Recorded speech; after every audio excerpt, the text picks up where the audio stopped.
कहानी के शुरू में हमें कैमरामैन को देखते हैं जो स्टूडियो में दो मॉडल्स की तस्वीरें बना रहा था। जब उन मॉडल्स लड़कियों का काम खत्म हो जाता है तो उनमें से एक तो अपने घर चली जाती है और जब दूसरी लड़की वहाँ से जाने लगती है तो कैमरामैन उसे किडनैप अगवा कर लेता है। उस लड़की को बेहोश कर दिया था। जब उसको होश आता है तो वो खुद को बंधा हुआ पाती है। वो लड़की बहुत ज्यादा डरी हुई थी और कैमरामैन से बार बार यही कह रही थी कि प्लीज मुझे छोड़ दो, पर वो उस लड़की की एक भी बात नहीं सुनता। फिर वो एक बॉक्स निकालता है जिसमें किसी की राख थी। वो उसको लड़की के पास रखकर उसका गला काट देता है और जब वो ऐसा कर रहा था तो उसका खून उस राख में गिरता है। अगली सुबह जब कैमरामैन की सेक्रेटरी आती है तो उसे उस लड़की की लाश नजर आती है जिसको कैमरामैन ने मार दिया था। पर जैसे ही वो पीछे मुड़ती है उधर वो अपने बॉस की लाश को भी देखती है। तभी वो पुलिस को बुलाती है। छानबीन करने के बाद पता चलता है जरूर उस लड़की को तो कैमरामैन ने मारा है, पर अभी ये राज ही था कि उस कैमरामैन को किसने मारा। जब वो उस कैमरामैन के गले को देखते हैं तो उस पर किसी के काटने के निशान थे। उसकी लाश को देखकर ऐसा लग रहा था कि जैसे उसका मांस किसी ने खा लिया हो। इसके बाद हम कहानी में दो न्यूज रिपोर्टर्स लड़कियों को देखते हैं जो काबिल तो बहुत थी पर उनका कोई भी यकीन नहीं करता था। वो जब दोनों अपने ऑफिस में जाती हैं तो उनका बॉस उनसे कहता है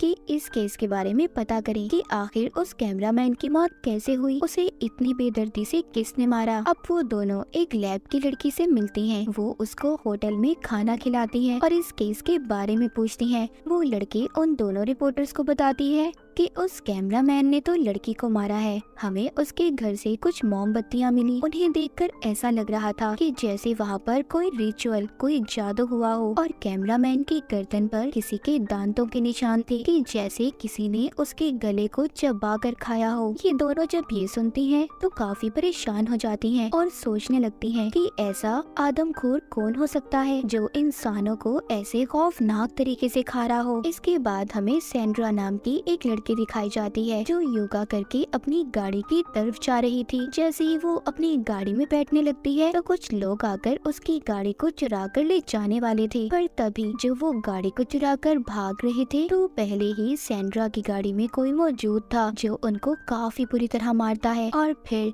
जान से मार देता है। सैंड्रा ये देखकर काफी ज्यादा डर गई थी। तभी वो देखती है उसकी गाड़ी के पीछे कोई था, लेकिन जब वहाँ पर लोग जमा होते हैं तो वो आदमी जो इसकी गाड़ी के पीछे खड़ा था वो वहाँ से चला जाता है। सैंड्रा अब इसी सोच में थी कि इतना ताकतवर इंसान कौन हो सकता है जिसने इतने सारे लोगों को अकेले मार दिया। अगली सुबह वो दोनों रिपोर्टर्स एक प्रेस कॉन्फ्रेंस में जाती हैं जहां पर वो पुलिस से सवाल करती हैं कि आखिर ये कत्ल कौन कर रहा है। पुलिस कहती है कि वो लोग फिक्र नहीं करें, हम बहुत जल्दी कातिल को ढूंढ लेंगे। रिपोर्टर ऑफिसर से पूछती है क्या ये कत्ल एक ही इंसान कर रहा है, जिस पर ऑफिसर उसको जवाब देता है पहले जो कत्ल हुए गाड़ी के पास वो एक ही इंसान ने किए हैं। वो पूछती है कि कैमरामैन के गले पर ऐसे निशान क्यों थे कि जैसे किसी ने उसका खून पिया हो। ये सवाल सुनकर सब लोग हैरान हो जाते हैं क्योंकि कोई भी इस बारे में नहीं जानता था। ये बात सुनकर वहाँ पर आई हुई जो मेयर थी वो बहुत गुस्सा होती है और वो रिपोर्टर लड़की से कहती है कि आइंदा के बाद तुम इस कॉन्फ्रेंस में नहीं आओगी, तुम्हारी जगह कोई अच्छा रिपोर्टर आएगा जो हमसे अच्छे सवाल पूछेगा। और वो ये बात इनके बॉस को भी बता देती है जिस पर इनका बॉस इन्हें बहुत डांटता है। बॉस को भी उनकी बातों पर यकीन नहीं था।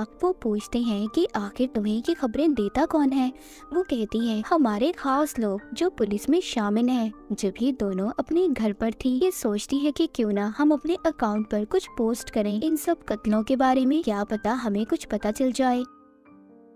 तभी इन्हें लैब में काम करने वाली लड़की का फोन आता है। वो उन्हें बताती है जिन भी लोगों का हमने डीएनए का टेस्ट किया है वो एक ही आदमी है जो सबको मार रहा है, पर जो उस मॉडल लड़की की मौत हुई वो तो कैमरामैन ने ही की थी। अब ये दोनों इन सब बातों का पता करने कैमरामैन की ऑफिस में जाती हैं जहाँ पर सबसे पहला कत्ल हुआ था। जब ये वहाँ पर जाती हैं तो वहाँ पर इन्हें एक बॉक्स मिलता है। ये वो ही था जो हमने कहानी के शुरू में कैमरामैन के हाथ में देखा था, पर अब उस बॉक्स में राख नहीं थी। छानबीन करने पर इन्हें जादू का सामान भी मिलता है जिसे देखकर इन्हें पता चलता है कि यहाँ पर जरूर किसी ने कोई जादू किया होगा। वो दोनों सब चीजें देखकर सोचती हैं कि जरूर वो कैमरामैन किसी कल्ट, किसी ग्रुप का आदमी होगा जिसने यहाँ पर जादू करके किसी को जिंदा किया है, और वो वही इंसान है जो जिंदा होकर अब सबको एक एक करके मार रहा है। अब जब सब इन दोनों को पता चल गया था, लेकिन ये दोनों सोचती हैं बिना सबूत के कोई भी इनकी बातों पर यकीन नहीं करेगा, इसलिए ये दोनों फैसला करती हैं कि पहले ये सबूतों को इकट्ठा करेंगी। उधर सेंड्रा,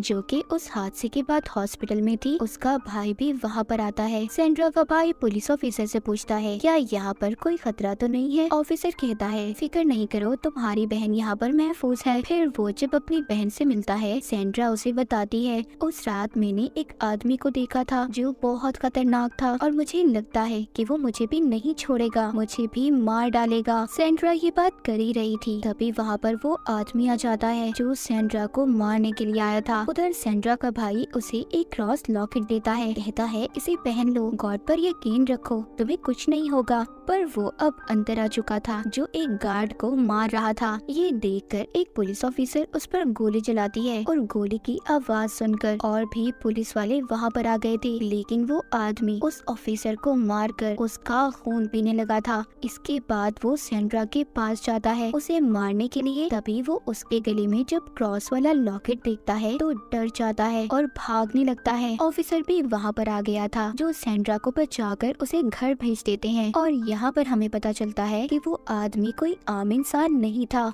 वो एक ड्रैकुला था जो सिर्फ रात को बाहर निकलता था। और ये यहाँ पर आया कैसे, ये हमें कहानी में आगे जाकर पता चलेगा। इसके बाद हमें एक लड़की दिखाई जाती है जो अपने काम से वापस घर जा रही थी। जब वो गाड़ी में बैठती है तो ड्रैकुला पीछे से आकर उसके गले को पकड़ लेता है, उसे मार कर उसका खून पीने लगता है। अगली सुबह दोनों रिपोर्टर्स को उनका बॉस कहता है मैंने आज नया शो शुरू किया है जिसमें लोग हमें अपनी राय देंगे कि कातिल कौन है, और उनको इस केस पर बहुत से मैसेज भी आना शुरू हो जाते हैं जिसमें लोगों ने उन्हें अपने अपने ख्यालात बताए थे कि ऐसा क्यों था और इसके पीछे राज क्या था। वो दोनों रिपोर्टर लड़कियां कुछ लोगों के नामों को चुन लेती हैं और उनसे बात करने की भी कोशिश करती हैं। उधर सेंड्रा का भाई भी उसे अपने घर ले आया था। वो बताता है कि यहाँ पर कैमरे लगे हुए हैं, तुम फिक्र नहीं करो, तुम्हारी जान को खतरा नहीं होगा। तभी सेंड्रा रिपोर्टर की वीडियो देखती है जिसमें वो कह रही थी कि इस केस के बारे में कोई भी अगर कुछ भी जानता है तो हमें जरूर प्लीज बताएं। सेंड्रा अपने भाई से कहती है कि मैं भी इनसे बात करना चाहती हूँ। उधर ऑफिस में दोनों रिपोर्टर लड़कियों से अब एक लेडी बात करती है। वो कहती है कि मैंने आप लोगों की खबर को पढ़ा जिसमें आपने एक कैमरामैन का जिक्र किया था। उसी आदमी से 1 साल पहले मेरी बात हुई थी क्योंकि मैंने उस वक्त ड्रैकुला के ऊपर एक किताब लिखी थी। उस किताब में एक आदमी का जिक्र था जो बहुत खतरनाक था। वो उस आदमी को जिंदा करना चाहता था और वो मेरी इन सारे मामले में मदद भी चाहता था, पर मैंने उसे इस बारे में नहीं बताया क्योंकि अगर मैं ऐसा करती, उसकी मदद करती, तो एक खतरनाक ड्रैकुला हमारी दुनिया में आ जाता। तभी एक और लड़की इनकी वीडियो में शामिल होती है जो कहती है हाँ मैं भी जानती हूँ उस इंसान के बारे में जो ड्रैकुला बनकर लोगों को मारता है। कुछ सालों पहले मेरा भी सामना हुआ था, उसने मेरी आंखों के सामने मेरी दोस्त को मार दिया, लेकिन मैंने उसे मारकर उसकी लाश को धूप में ले आई जिससे वो राख बन गया और मैंने उसकी राख को एक बॉक्स में बंद कर दिया। पर कुछ दिन बाद वो बॉक्स ही चोरी हो गया। ये सारी कहानी सुनने के बाद दोनों समझ गई थी कि ये ड्रैकुला ही है जो अब दोबारा लोगों को मार रहा है और वापिस आ चुका है।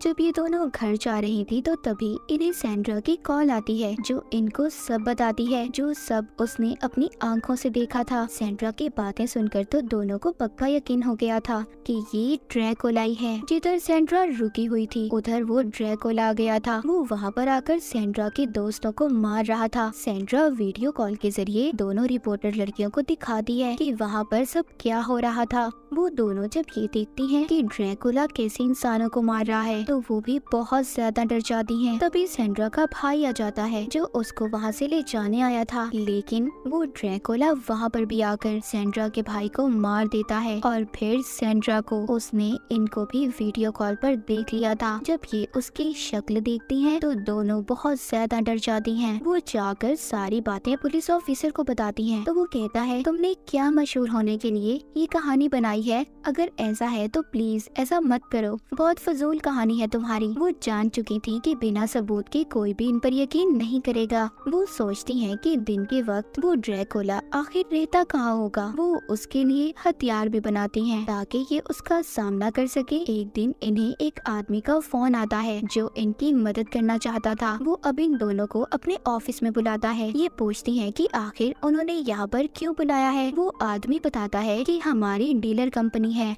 हम लोग घर बनाकर बेचते हैं। उन्हें बताता है कि मेरे पास एक दिन एक आदमी आया था जिसने मुझे कहा कि मुझे एक ऐसा घर चाहिए जो बिल्कुल वीरान हो और बहुत सुनसान जगह पर, वहाँ पर कोई आता जाता ना हो। मैंने उसे वो घर दे दिया था। वो दोनों सुनकर कहती है कि आखिर ये सब बातें आप हमें क्यों बता रही हैं? वो आदमी कहता है हो सकता है जिस ड्रैकुला की तलाश तुम कर रही हो वो वहीं पर हो। वो उन दोनों को वहाँ की चाबियां भी दे देता है। दोनों अब वहाँ पर जाने का फैसला करती हैं। जब ये दोनों वहाँ पर जाती हैं तो वो बिल्डिंग वाकई ही सुनसान थी। ये वहाँ पर सबूतों को इकट्ठा करने लगती हैं, पर उन्हें वहाँ पर कोई सबूत नहीं मिला था, इसीलिए अब ये दोनों वापस जा रही थी। लेकिन तभी उनकी नजर एक अखबार पर पड़ती है जो 2 हफ्ते पहले का था। उसे देखकर वो सोचती हैं कि अगर यहाँ पर कोई नहीं रहता तो ये अखबार यहाँ पर कैसे आया होगा। तभी वो एक लड़के की लाश को देखती हैं। उधर ही वो ड्रैकुला भी था जो इसका पाँव पकड़ लेता है और इन पर हमला कर देता है। ये दोनों जब यहाँ से भागने की कोशिश करती हैं तो ड्रैकुला ने इनको पकड़ लिया था और बहुत मारता है। उनका खून पीने की भी कोशिश करता है, लेकिन वो दोनों भी हार नहीं मानती, उस पर हमला करती हैं।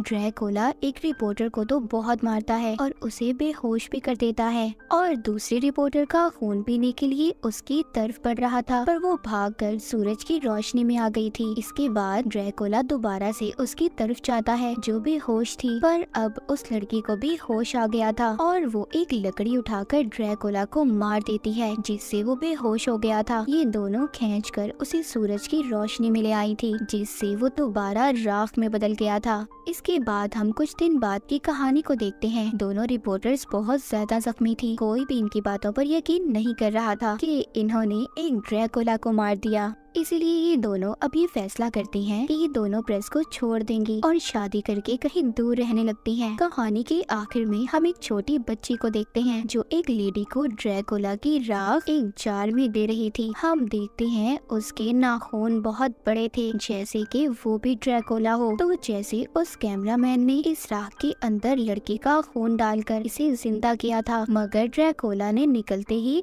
उसको भी मार दिया। फिर दोनों रिपोर्टर्स ने अपनी बहादुरी से उस ड्रैकुला को मारा, मगर उस ड्रैकुला की राख जब तक इस दुनिया में रहेगी तो कोई ना कोई इंसान उसे अपने फायदे के लिए लड़की का खून उसमें डालकर इसे जिंदा करेगा और ये ड्रैकुला फिर से दुनिया में तबाही फैलाने आएगा। और इसी के साथ ये कहानी यहीं पर खत्म हो जाती है।